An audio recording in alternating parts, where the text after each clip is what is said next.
I don't need a script for this one. What is up, everybody? It is your local Ottawa fan. I'm here to talk about the 19-12 loss to the Montreal Alouettes, who had nothing to play for and didn't even have their starting quarterback playing. This is gonna be a big week on this channel because we got the PWHL schedule out, which I'm a PWHL guy. That's the PWHL and CFL kind of my bread and butter. Definitely going to talk about that. I am going to make a Sens video. Like I said, I'm not going to do an every game breakdown. I'm sure you've noticed that by now. But I'm going to make a few videos throughout the season, especially when I feel like I have some thoughts that, I haven't heard too much about online. And I think I can add something meaningful to the conversation. And I, of course, have this video.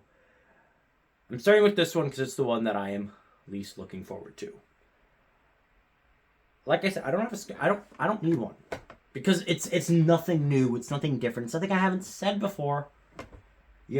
Offense, where are you? Penalties, stop taking them. Turnovers wasn't really an issue this game. That's the one thing I will give us. We didn't have a huge turnover problem, but we had a huge red zone problem. I think we got there, 3 times? Not a single touchdown. I mean, come on. When your opponents do not start their starter QB and you put up 0 touchdowns, a fat goose egg, that's a problem. And before you say, oh, well, what does their quarterback have to do with your offense? It has a lot to do. And let me tell you what it has to do. When they don't have their best quarterback playing, then their offense should inherently be more limited, and your offense should get to be on the field more, have more opportunities to score, to tire out the defense, to do something, anything. That's all I'm asking for.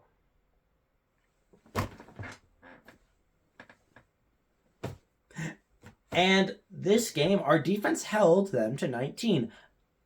Again, they were playing against a relatively not caring Montreal team. They had nothing left to play for.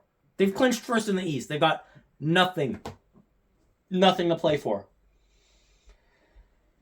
So, and their backup was in. So, I can, see, some warning signs there, but held them 9 to 19 points. That's the one bright spot consistently this season has been our defense. Our defense is good. If we're going to go on a miracle run in November, it's going to be on the back of our defense. Because our offense has, as of late, been atrocious. First up, I don't like to be the guy who calls people out or anything, I get that in sports it happens, but I don't like spreading negativity, I get it. Nobody is going on this field not caring. Everybody's giving it their 110%. But you sometimes have to call it the way it is. You got to say when there's a problem. And the past few games, Mazzoli has not been the guy. Now, it seems like Drew Brown is going to be good for the Toronto game. And that's the one thing where I'm kind of mixed feelings. Hardy and Addison didn't play. Brown didn't play. This game is and isn't meaningful because either we were going to go up by 1 point over Toronto or down by 1 point under Toronto. That's the situation. We've fallen all the way from 8-3-1 to 8-7-1. We're a game away from 500, which is disgusting, and have fallen to 3rd in the East. There was a point when we were 8-3-1. Had we won out, we could have clinched first. We had destiny in our hands, and now we have plummeted to 3rd in the East. Now, destiny is still in our hands. If we win out, we host. We still can do that, but it's really hard to think that that's realistic when we've dropped 4 games in a row, when we've dropped 5 of our last 6. Our one win was against a Toronto team who was on 5 days rest, which is what we are on. But here's the caveat. Hardy's not on 5 days rest. Brown is not on 5 days rest. That's my small, and it's very small, but small speck of hope is that we had a bye week, and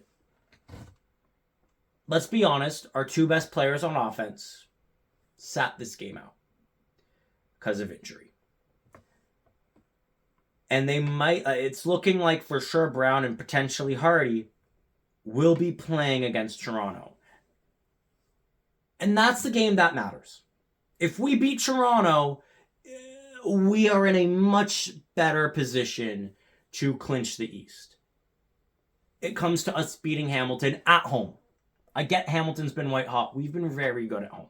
So if we can get the job done in Toronto and we can snap the losing streak, then we've got an opportunity to at least force Toronto to come to us for the playoffs. So part of me is thinking, you know what? Maybe part of the strategy is like, if Hardy and Brown aren't 100% against Montreal, don't risk it. Don't risk it. Because all it does is put us up by 1 point. If Toronto beats us, they clinch first in the East. But if we were up by 1 and they beat us, well, they still control their own destiny. They still can go to Edmonton and clinch. We want to give ourselves the best shot at beating Toronto, because that's the game that matters. That, like, if we're being completely honest with ourselves, in all likelihood, whoever wins on Saturday is going to host. That's the likely situation. And I do have some hope that, okay, some of the guys who we need to show up didn't play. And hopefully, because of that, because they aren't on 5 days rest, they're on a bye week, and some of them didn't play in the week before, like Brown. They're on, like, much closer to 12 days rest. I think 12 or 14, something like that. Way better chance to show up and have a fighting chance against Toronto. Because let's be clear, if we were going against them and all of our players were on 5 days rest, we wouldn't have a chance. But we need Brown. And I've said it before, I'll say it again. Brown is the savior of this franchise. And I don't think that's a bad thing. Like, people hate the idea that, like, oh man, like, we're gonna put the success of our franchise on one player. But, like, that's kind of most franchises, right? Like, if you take away the best player of any franchise, they aren't gonna be nearly as good. They aren't. Ask Calgary what happened when Bo left. And in general, like, it's good to have the guy. It's good to have the guy who you can trust. And I look at, like, Drew Brown's track record with us.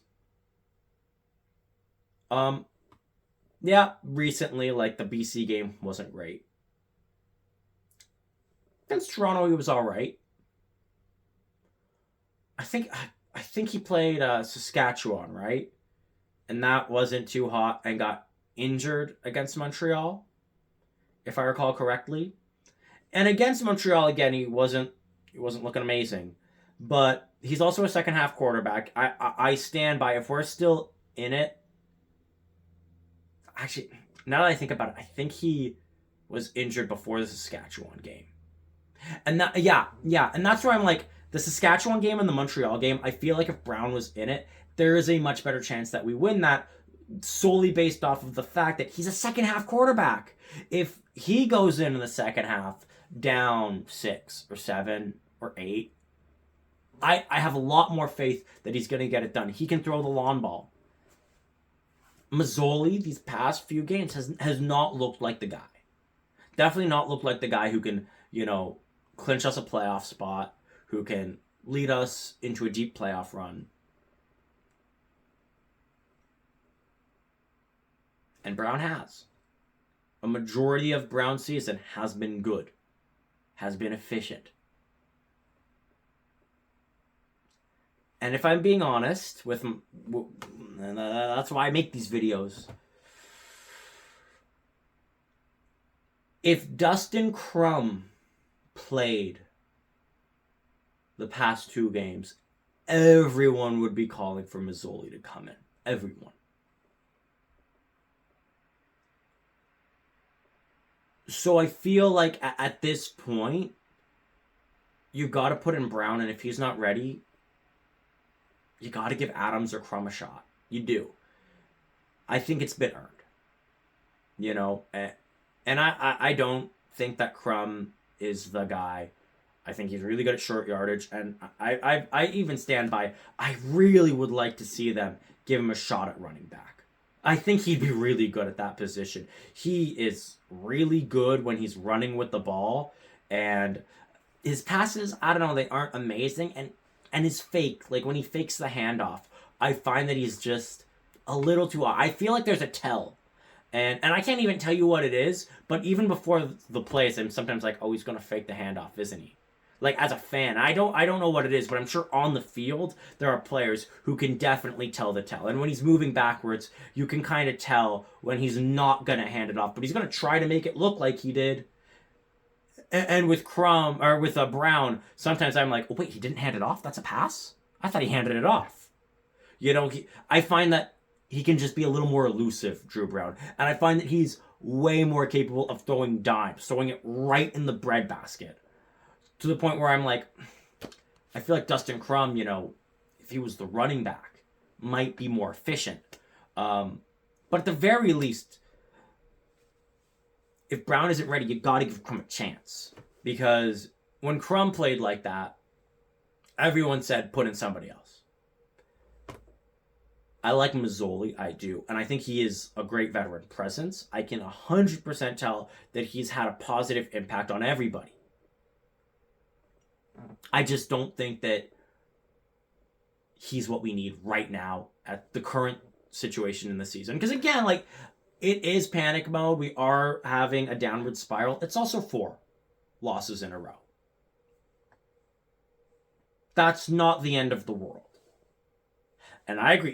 If we finish the season having lost 6 in a row, going from second in the East, 8-3-1, to having a losing record and playing an away game in the playoffs, that's atrocious. I was listening to TSN, and they say, like, if that happens and we get bounced in the first round handily, do we even stick with, like, the leadership in terms of management and coaching? Which is, like, that would have been crazy talk, like, a month and a half ago. Like, have you seen what this franchise has been for the past 4 years? We're a playoff team. We couldn't even sniff it. We were dead last for like 4 years in a row. And now we're a playoff team. I mean, we've made the playoffs. That much is certain. You know, and we know we're playing Toronto in the playoffs. We know what our path to the Grey Cup would be. And the fact that we're even talking Grey Cup, like, as a possibility. And when I say possibility, I mean it's not mathematically impossible. Because at this point in the season, for like the past 4 years, it has been. It's been a mathematical impossibility. And this season, even if we lose 6 in a row, we could go to Toronto, beat them, go to Montreal, beat them, go to BC, win that game, and we're Grey Cup champions. It's still a feasible possibility. We're still 1 win away from the 3rd best season of all time, and we have tied that. We've tied that in terms of, like, the Red Blacks franchise. We've tied in a 3-way tie for the 3rd best season. And if we get another win, we would get sole possession of the 3rd best season. So there are positives in terms of the season as a whole. I feel like the monkey paw has curled because at the start of the season, I said, you know, I just want to make the playoffs. I don't care how. I don't care what happens in them. I just want to make it. And then the season happened. And as the season went along, we were like, okay, this team's for real. This team's a Grey Cup contender. And this downward spiral is getting us back to like, well, I mean, at least we made the playoffs. But I will say this. Drew Brown is a huge reason why we made the playoffs. He has been far and away the best quarterback that this franchise has had in like half a decade. Since Trevor Harris, it's not even close. Like, this one season alone has made him a top 3 all-time quarterback for this franchise. And I know you think, oh, well, we haven't had that many quarterbacks. Oh, really? Because when we weren't making the playoffs, we were starting to look a little bit like the Cleveland Browns there with how many different guys we had start at least one game for us. There was a laundry list of guys who started a game and it went nowhere. And they either got injured or they didn't do well or a bit of both. And Drew Brown comes in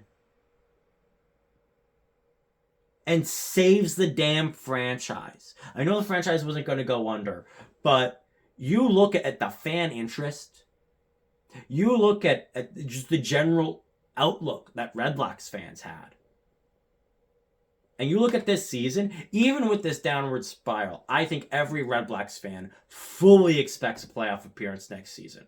And fully expects that, like, hey, yeah, we had a downward spiral at the end of the season. We also had a bunch of injuries. Here's what we do. We keep the general team. We stay healthy. We maybe get some more O-line depth. We get some more depth, especially on offensive positions. And then we're good. Then we're still fine. Like, next season, I fully expect us to be a contending team. This season, I still don't think it's completely out of the question that we make the East Final if we can get a win. We got to get Brown in there. We got to get Hardy's probably the best receiver in the league right now. He's got a legitimate shot at MOP this year. He's that good, and he's that much of a difference maker. And instead we're taking stupid penalties, sometimes multiple penalties by the same player on the same play. Penalties where we're in the red zone, practically in the end zone, getting backed up. And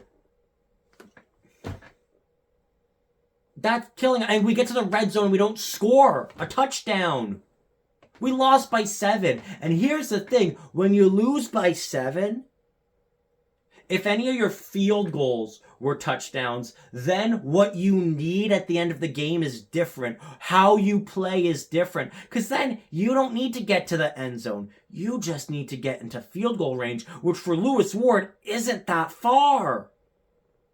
So you can play way differently. Because you aren't thinking we got to get to the end zone. We're at like our own 30. You're thinking we got to get to like what? They're 45. We're at our 30.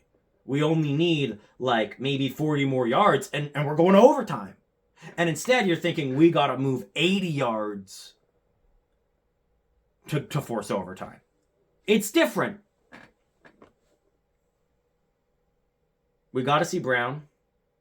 I look forward to Addison being back. I look forward to Hardy being back. Players that take bad penalties, there needs to be punishment for it. You got to bench them. You got to show them that that's not okay. Because it's not. It's killing us. Our game on the 19th better be our best damn game of the season until our next game against Toronto. And our next game against Montreal. Because those games, the whole team better show up. I mean, what are we doing? What are we doing?